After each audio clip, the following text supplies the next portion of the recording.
rappelle le nom, sous-lieutenant Yuval Alman.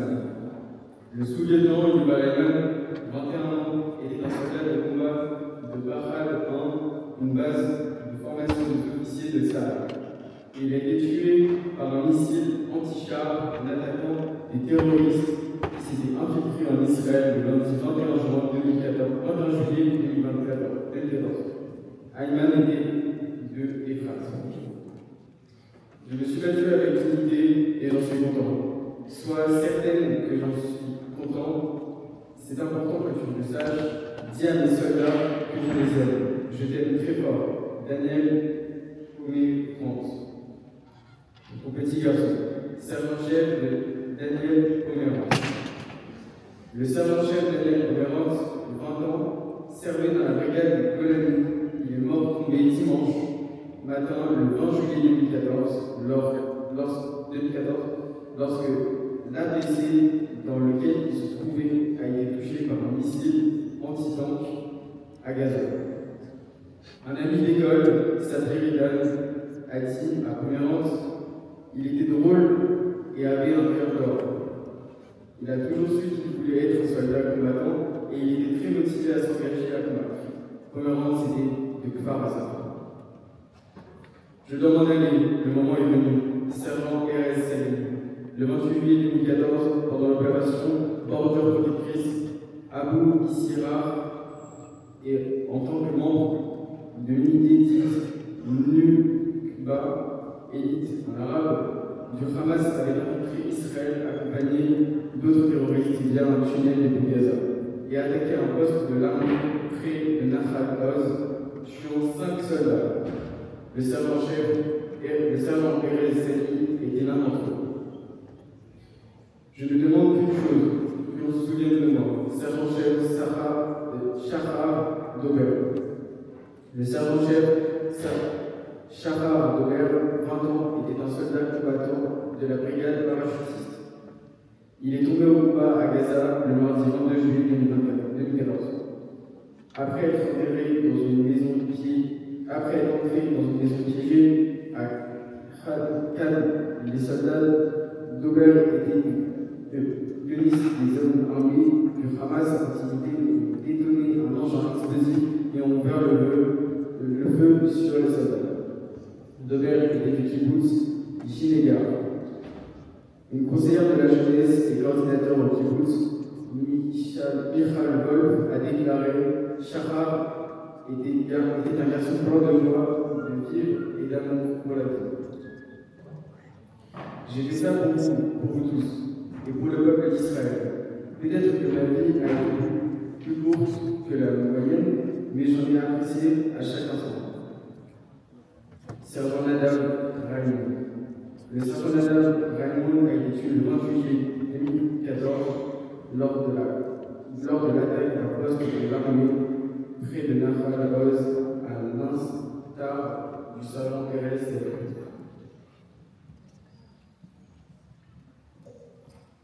Nous allons à présent vous lire le récit de 2 soldats tombés pour Israël suite au pogrom du 7 octobre 2023. Capitaine Shiloh Cohen. Les personnes aux côtés de qui tu t'es battu parlent avec admiration d'un super guerrier.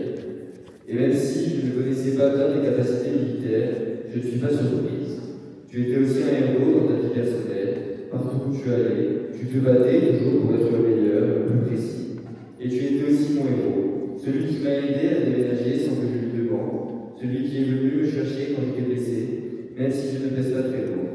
Celui qui m'a parlé par un chat vidéo au milieu de la nuit et qui a écouté toutes mes bêtises alors qu'il était épuisé. Ravi, sœur du capitaine Shiloh Cohen.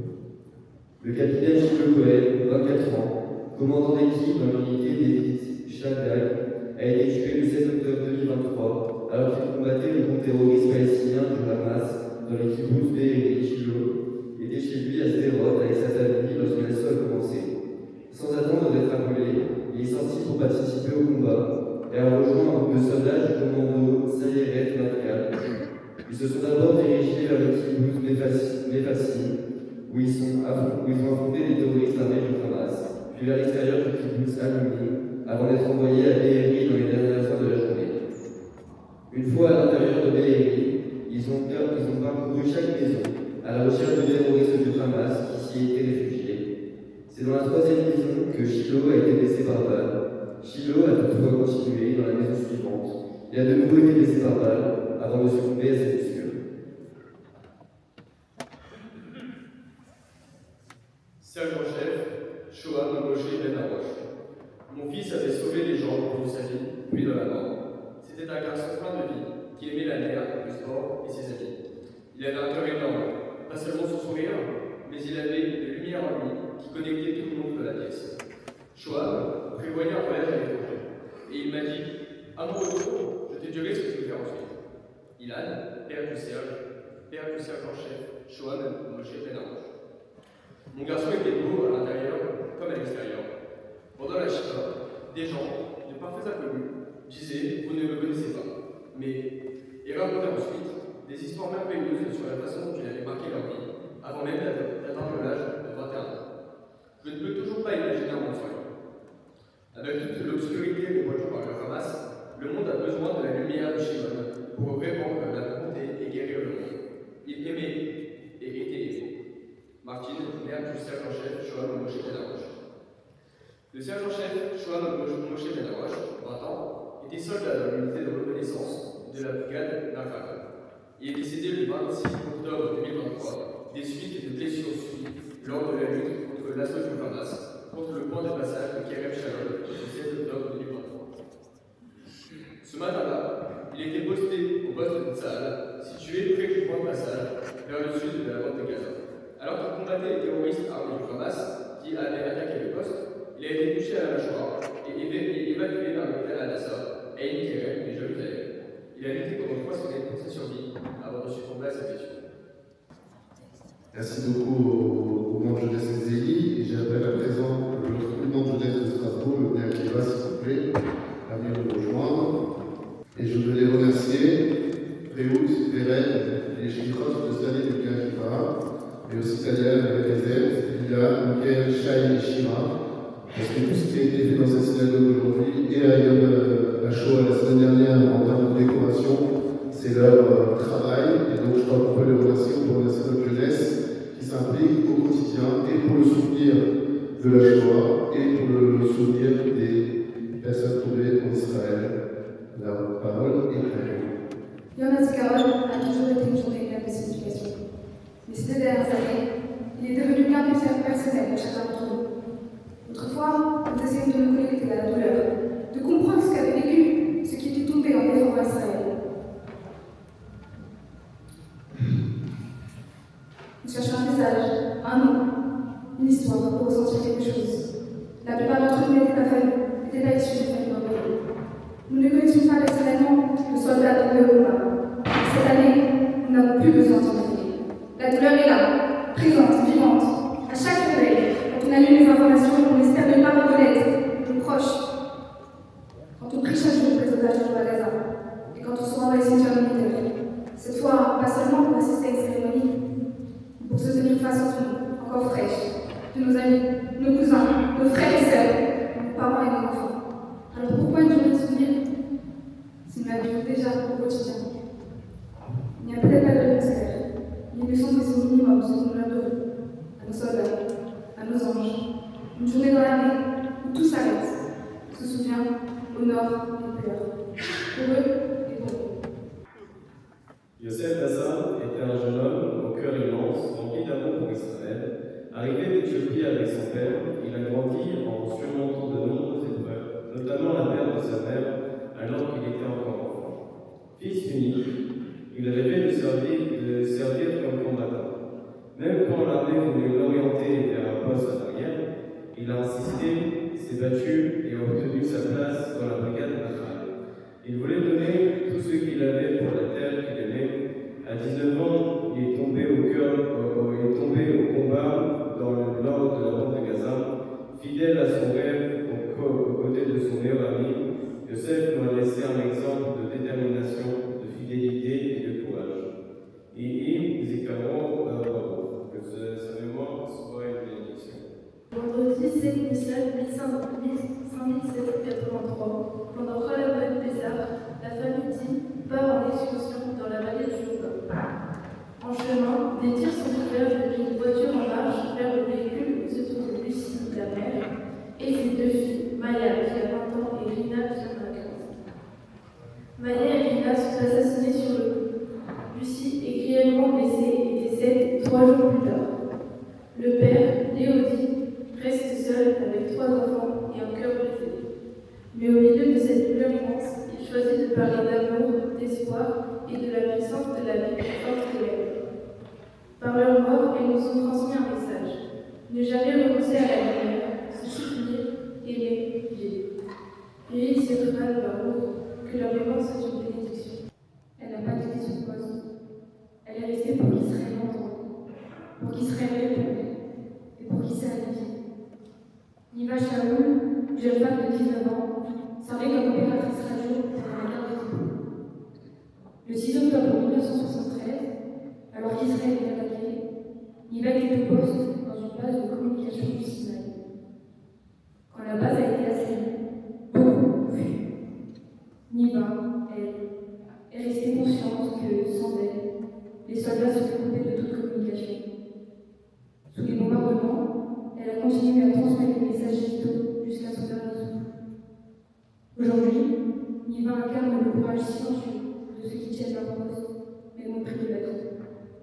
Yézira que sa mémoire soit une bénédiction. Le 12 juin 2014, 3 adolescents ont tendu le pouce pour faire du sol. Eliane Lefrard, Naftali Frankel et Gilad Shaher rentraient chez eux après une journée d'études dans la région de Couret-Sion. Un véhicule s'est arrêté. Ils sont montés, croyant rentrer rapidement à la maison. Le conducteur, membre du Hamas, avait planifié ce kidnapping. Quand ils ont compris qu'ils étaient en danger, Gilad a réussi à appeler les secours depuis son téléphone portable. Même dans la peur, même complètement piégés, ils ont essayé de se battre pour la vie. Leur disparition a brisé le silence d'Israël. Pendant 18 jours, tout un peuple a prié, a espéré, a cherché. Des centaines de milliers de personnes, unies comme une seule famille, ont pleuré et chanté pour leur retour. Lorsque leurs corps ont été retrouvés, Israël s'est effondré et s'est juré de ne pas oublier que chaque jeune est un monde entier, que chaque vie est précieuse et que malgré la douleur, l'amour d'Israël ne se brise pas. Que leur mémoire soit une bénédiction. Zvika Kaplan était dans le même vision, mais en profondeur d'âme, simplicité d'esprit et amour véritable pour la terre d'Israël. Dans tout ce qu'il faisait, il visait l'excellence, non pas pour la gloire, mais par profond sens du devoir. Zvika ne craignait pas les difficultés. Quand il échouait, il persistait, essayait encore et encore, jusqu'à atteindre chacun de ses objectifs. Son esprit de persévérance et ses valeurs l'ont accompagné de l'enfance jusqu'à son dernier jour. Madrid de Akiba, le mouvement de l'Est de sa vie, soldat et commandant dévoué, puis mari, père et il était animé par le désir de servir, de faire le bien, de rester fidèle à la vérité, à l'amour et au don de soi. Sa vie tout entière a été un fil tissé de dévouement envers nous, le peuple et la paix. Pendant l'opération Soukitan, lors d'un combat difficile à Choujaya, qui se trouve à Gaza, Zvika est tombé en héros. C'est pour 28 ans. Pour sa mort, comme pour sa vie, il laisse un héritage d'amour, de foi et de valeurs que nous continuerons à porter profondément en nous. Il est Zikra Baruch. Roy Memoun avait terminé son service militaire peu de temps avant le secret. Il était entré dans l'armée comme infirmier militaire avec une seule intention, sauver des vies. Il était connu pour sa douceur, son amour de la vie et des êtres vivants. Végétarien convaincu, il refusait même de tuer un moustique dans sa journée. Roy était de ceux dont la lumière intérieure pouvait être illuminée. Quand il a entendu ce qui s'est passé le 7 octobre, il n'a pas hésité. Il a tout fait pour revenir en tant que réserviste. Et il a été intégré à une unité d'élite, chargée d'opérations particulières sensibles. Son rôle, faire exploser des bâtiments ennemis stratégiques remplis de munitions d'explosifs et d'armes. Durant les jours, l'unité a hésité. Fallait-il vraiment faire exploser ce bâtiment-là, cette Mahata, comme il l'appelait, ce dépôt de guerre aussi dangereux et complexe? Roy, lui, savait. Il disait, je dois le faire, c'est ma responsabilité.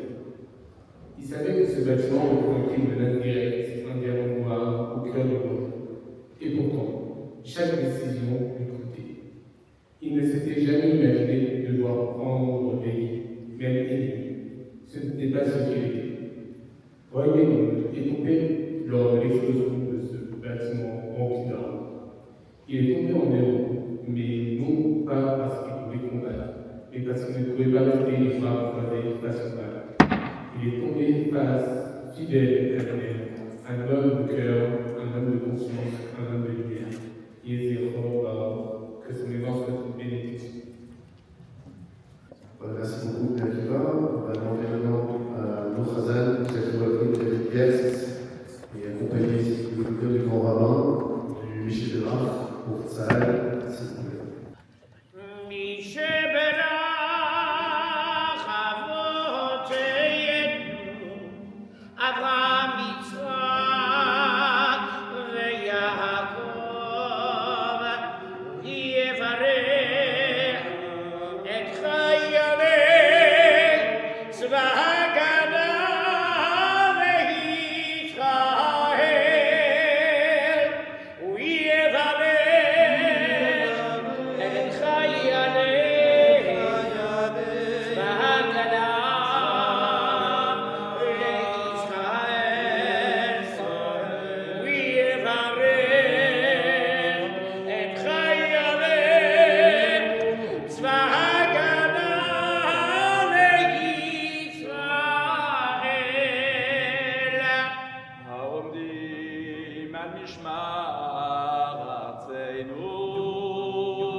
הקמים עלינו ניגפים לפניהם.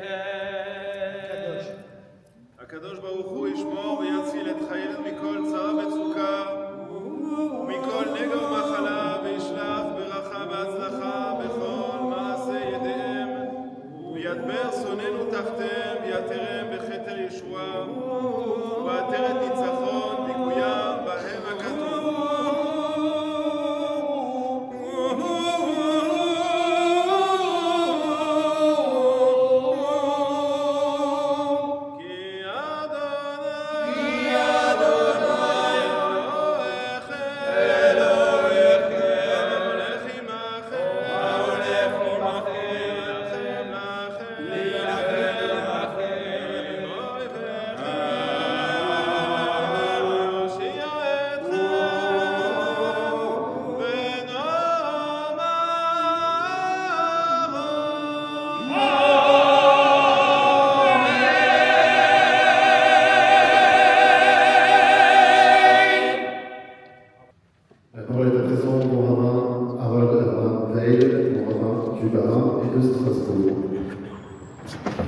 Chers amis, Kahal Kadosh, c'est une prise de parole qui est très spontanée et qui est très difficile. Elle est très difficile, eu égard bien sûr à ce que nous avons vécu il y a maintenant plus d'un an et demi, qui continue de nous hanter. Elle est très difficile eu égard au témoignages que nous venons d'entendre sont bien plus éloquents que toutes les prises de parole qui pourraient être exprimées à ce micro. On a entendu des témoignages extrêmement troublants, très émouvants, et comme vous le savez, bien sûr, ne reflètent une infime partie de la réalité de ceux que nous venons honorer ce soir, et dont malheureusement, bien la liste s'est sensiblement alourdie en ce jour maudit du 7 octobre 2023. Et pourtant, comme vous le savez, et c'est maintenant une institution qui court depuis plusieurs dizaines d'années, eh bien, nous enchaînerons dans quelques instants, après cette journée de commémoration, cet office du Yom HaZikaron, sur un moment porteur d'espoir beaucoup plus joyeux qui est celui du Yom HaTzmaut. C'est quelque chose en réalité assez inédit. Je ne sais pas si on peut retrouver une autre société, un autre peuple dans lequel on est capable d'associer à la fois un moment qui est un moment de recueillement, un moment de gravité, un moment extrêmement solennel, et un moment qui pourrait nous figer dans une certaine forme de tristesse, de paralysie, l'associer à un moment de joie, comme si, en l'espace d'un clin d'œil, en l'espace d'un instant, eh bien, on pouvait, dans notre esprit, switcher et adopter un comportement, une attitude, un esprit complètement différent, un regard complètement différent sur la situation que nous traversons. Alors, bien évidemment, c'est beaucoup plus complexe que ça, également beaucoup plus subtil, et ça ne fait que refléter une idée que j'ai eu l'occasion à plusieurs reprises de rapporter dans cette synagogue, qui est cette singularité, cette particularité du judaïsme, dans lequel, bien plutôt que de fêter, lorsque nous avons assisté dans l'histoire à des victoires militaires, plutôt que de se focaliser sur le jour de la victoire militaire, eh bien, nous essayons de nous focaliser sur le jour d'après. C'est-à-dire engager un combat, effectivement le gagner avec toute la dose de confiance en soi que cela peut générer. C'est le piège, justement, dans lequel le peuple d'Israël a toujours refusé de sombrer. Parce que tomber dans ce piège, qui pourrait être un piège légitime, eh bien, c'est en quelque sorte, finalement, peut-être légitimer une parole nauséabonde, qui tend à dire que ce peuple se nourrit finalement du sang de ses victimes. On prendrait un malin plaisir à faire une guerre que nous n'avons absolument pas cherchée, que nous n'avons pas demandée. Or, ce qui nous a toujours motivés, ce qui nous a toujours animés, c'est de savoir ce que l'on allait faire finalement de ces victoires, c'est-à-dire en quoi eh bien, ces moments dans lesquels nous avons dû lutter malgré nous, dans lesquels les sacrifices ont été extrêmement lourds. Je vous avoue que j'ai toujours le cœur serré. Je crois que je l'avais dit l'année dernière à ce micro, c'est ces discussions que j'ai eues, que j'ai depuis des années, mais que j'ai eues plus particulièrement depuis le 7 octobre, avec ces jeunes qui s'engagent, pour certains volontairement, qui ont fait le choix de retourner en Israël pour s'engager, pour aller servir, soit comme réservistes ou tout simplement comme volontaires, alors qu'ils n'en étaient pas nécessairement obligés. Je pense à un certain nombre de nos enfants, de nos jeunes, qui ont fait le choix de voyager et d'aller se mettre en danger, tout simplement par souci de préserver une histoire, par souci de nous protéger, nous, l'ensemble des membres de ce magnifique peuple constitué l'âme Israël, où que l'on soit, aussi bien en diaspora, bien sûr, qu'en Eretz Israël. Et dans ces discussions, bien, leur dire toute mon admiration et chercher un petit peu à comprendre ce qui les animait, ce qui les motivait, dans une situation dans laquelle je me suis souvent interrogé moi-même pour savoir ce que j'aurais fait à leur place, et dans laquelle je dois admettre très modestement, je pense que je n'aurais absolument pas eu un dixième du courage qui les a animés. Donc, il ne me reste qu'à m'incliner, il ne me reste qu'à espérer et à formuler que ce passo que nous allons réciter très prochainement dans la paracha Témor, dans laquelle il dit Velotechalou et Shem Koshi Venikdashti Betoch Bene Israël, dans lequel Hachem nous demande de ne pas profaner son nom, dans lequel Hachem aspire à Nikdashti Betoch Bene Israël, à être sanctifié à l'intérieur, parmi les Bene Israël. On a l'habitude de comprendre de manière assez simpliste par cette obligation lorsque il y a des situations un petit peu compliquées, des choix compliqués s'offrent à nous.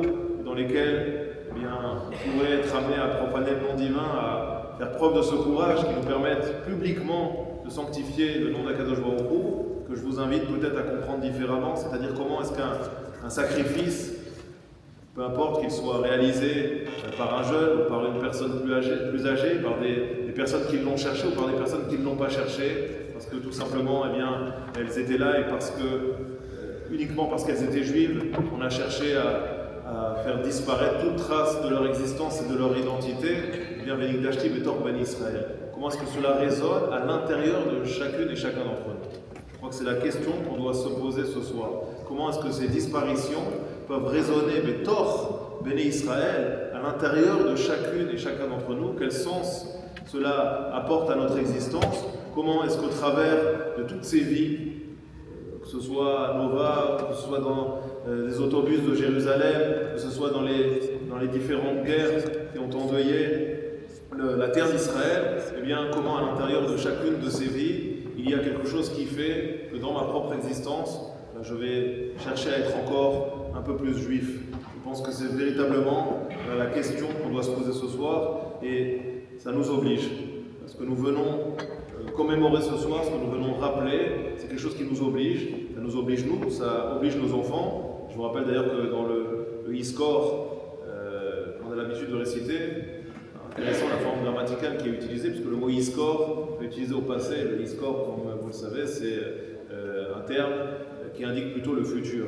C'est-à-dire que le souvenir chez nous n'est pas un souvenir qui nous enferme, n'est pas un souvenir qui vient simplement faire ressurgir un événement du passé, mais c'est comment projeter ce souvenir dans notre existence présente, dans notre existence future, dans celle de nos enfants, de nos petits-enfants, et comment leur transmettre et leur faire comprendre que ceux qui sont tombés ne sont tombés en réalité que pour permettre aux générations suivantes de continuer à vivre, de continuer à transmettre, de continuer à exister.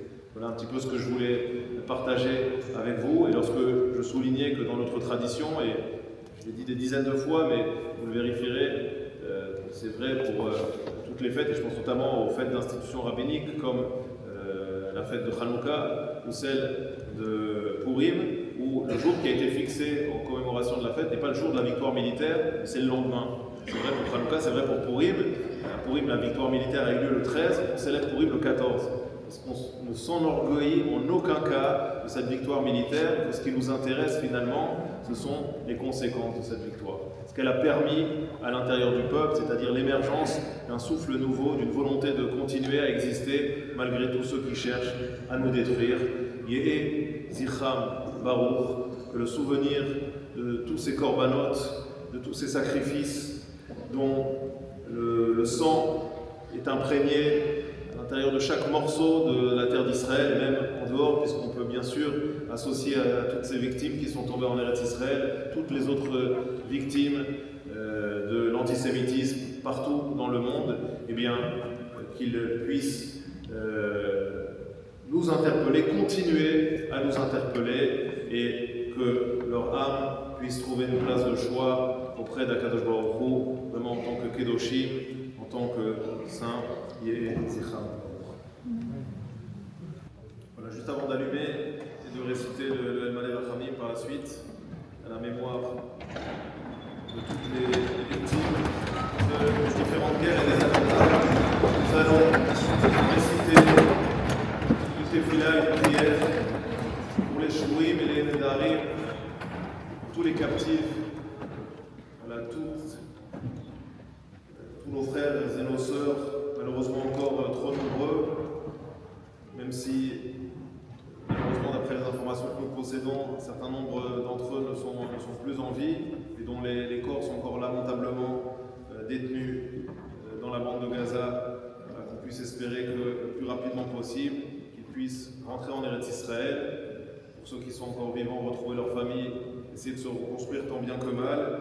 Et pour ceux qui malheureusement ne sont plus en vie, qu'on puisse les enterrer dignement, que les familles puissent faire le deuil,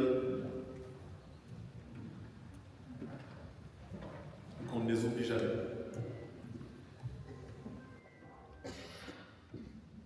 משברך אבותינו אברהם יצחק ויעקב, יוסף, משה ואהרון, דוד ושלמה, הוא יברך וישמור וינצור את נדרי צבא הגנה לישראל, והשבויים והחטופים בתוך שאר אחינו בית ישראל הנתונים בצרה ובשביה, בעבור שהקהל מתפלל בעבורם הקדוש ברוך הוא ימלא רחמים עליהם ויוציאם מחושך וצל מוות ומוסרותיהם ינתק וממצוקותיהם יושיע וישיבם מהרה לחיק משפחותיהם. יודו לאדוני חסדו ונפלאותיו לבני אדם ויקוים בהם לקחה שכתוב ופדויי אדוני ישובון ובאו ציון מרינה ושמחת עולם על ראשם, ששון ושמחה ישיגו ונשאו יגון ואנחה ונאמר אמן. Je vais demander aux gens qui ont eu des enfants, des parents qui sont tombés pendant les guerres en Israël de bien vouloir venir allumer une des 6 bougies. Madame Lévy, si j'ai vu que vous étiez là, si vous voulez bien. Et s'il y a d'autres personnes qui sont concernées, je veux bien qu'elles se manifestent et nous rejoignent pour allumer ces 6 bougies en mémoire de toutes les personnes tombées en guerre d'Israël. Je vais demander à Réout de venir du bien qui va, de nous rejoindre aussi. Au Ras Bernard, Daniel, s'il vous plaît, de venir nous rejoindre. Je demande aussi à Daniel du bien qui va, s'il veut bien venir. Et le grand rabbin pour la dernière bougie, s'il vous plaît.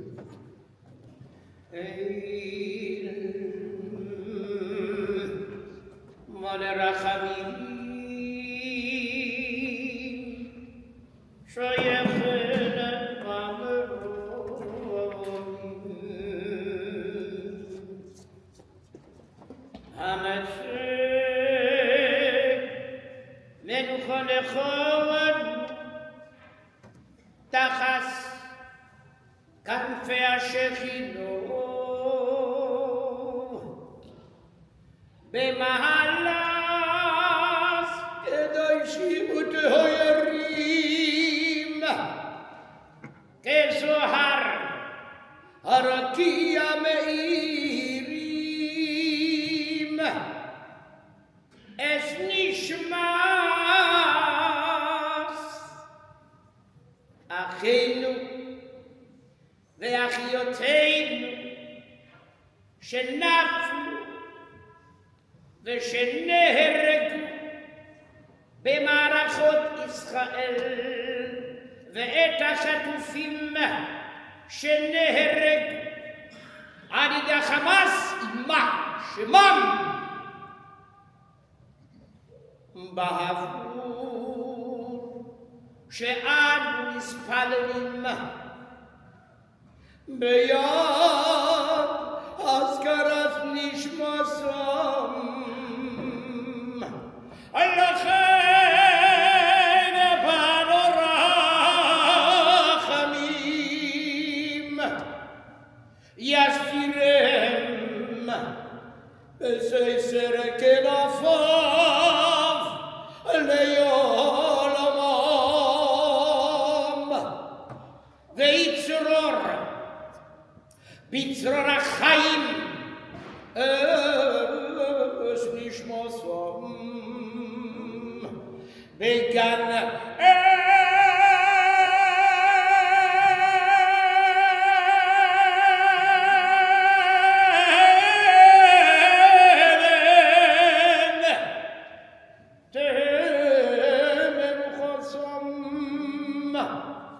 וינוחו על משכבם בשלום ונאמר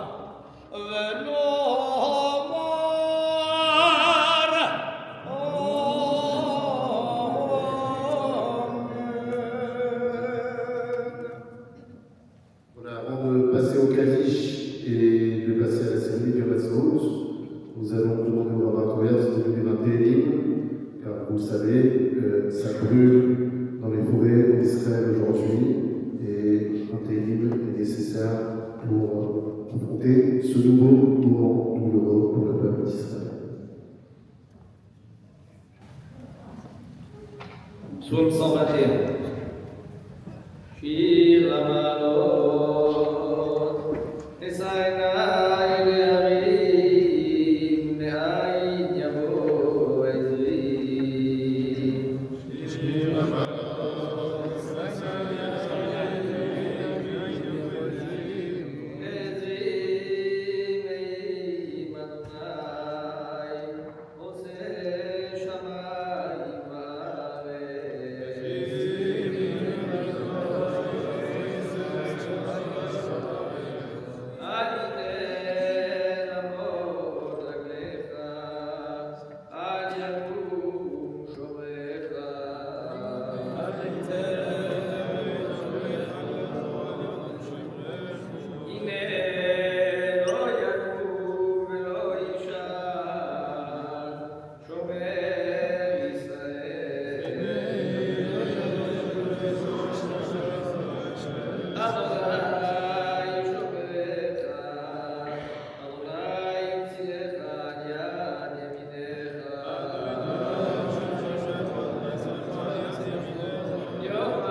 Zecher Baruch Ben Issachar, Jean-Benoît Picard.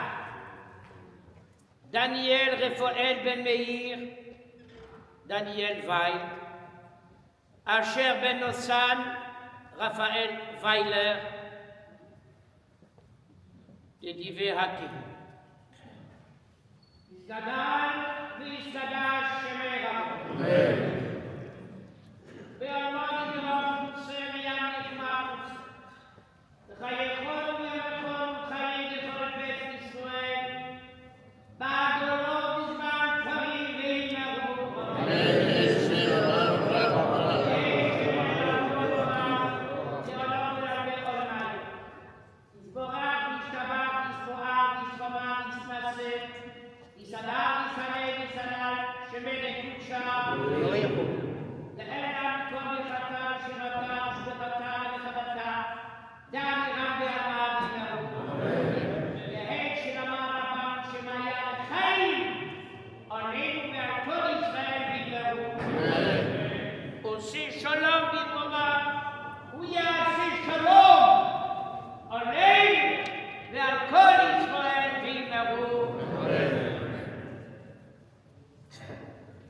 Voilà, nous allons à présent passer à la cérémonie du Shabbat Saout. Et je vais demander tout de suite au grand rabbin de bien vouloir nous lire le message qu'a adressé le président Isaac Herzog, président d'État d'Israël, pour l'ensemble des communautés juives du monde.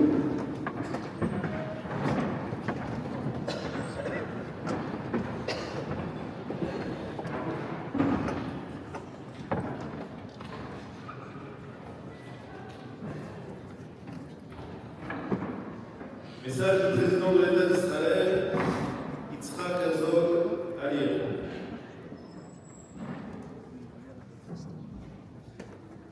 Chers amis, chers membres des communautés juives du monde entier, alors que notre nation célèbre le 77e anniversaire de son indépendance, je m'adresse à vous avec un cœur lourd mais rempli d'espoir, pour partager un message d'unité, de résilience et de responsabilité collective.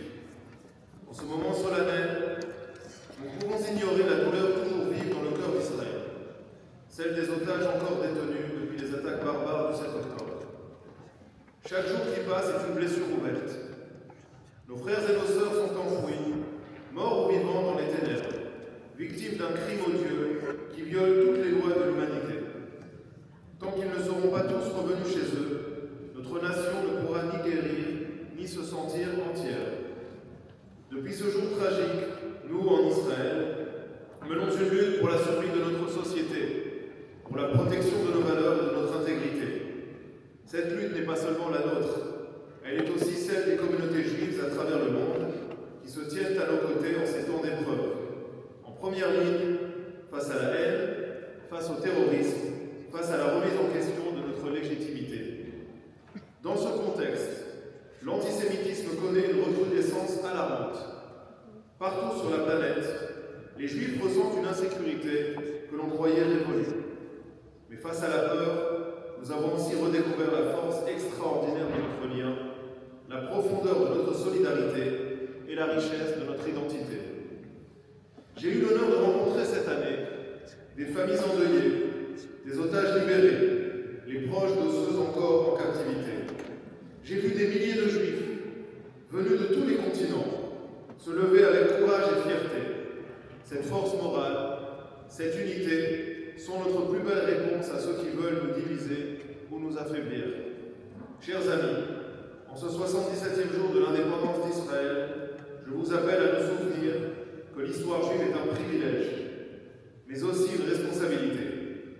Nous sommes les dépositaires d'un récit ancien, douloureux parfois, mais porteur d'espérance. C'est ensemble que nous devons le poursuivre. Puissions-nous entendre en ce jour l'appel à continuer d'écrire cette histoire pour nos otages, pour notre éthique, pour les générations à venir. De Jérusalem, je vous adresse à chacune et chacun d'entre vous mes vœux les plus chaleureux. Puisse cette fête être l'occasion de moments partagés, de fierté, de force et de vraie joie. Yom Ha'atzmaut Sameach, vive l'État d'Israël.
So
la petite parole.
Voilà, on va à présent passer à l'office de marine. Je vais demander aux dames de bien vouloir vous retrouver de l'autre côté de la Mérixa.